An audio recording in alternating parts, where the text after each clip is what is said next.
সংসদ নির্বাচন সামনে দেশজুড়ে জমজমাট প্রচারণায় ব্যস্ত বিএনপি, জামায়াত সহ বিভিন্ন দলের প্রার্থীরা দিচ্ছেন বিভিন্ন প্রতিশ্রুতি।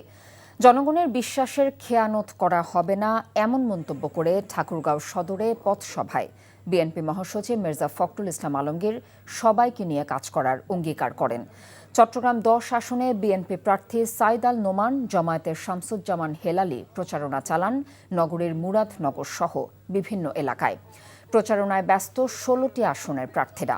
নাটোর সদরের বিভিন্ন স্থানে গণসংযোগ ও পথসভা করেন ২ আসনের বিএনপির প্রার্থী রুহুল কুদ্দুস তালুকদার দুলু।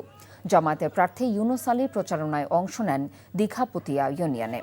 লালমনিরহাট ১ আসনে বিএনপির প্রার্থী হাসান রাজীব গণসংযোগ করেন হাতীবান্ধার মিলন বাজারে।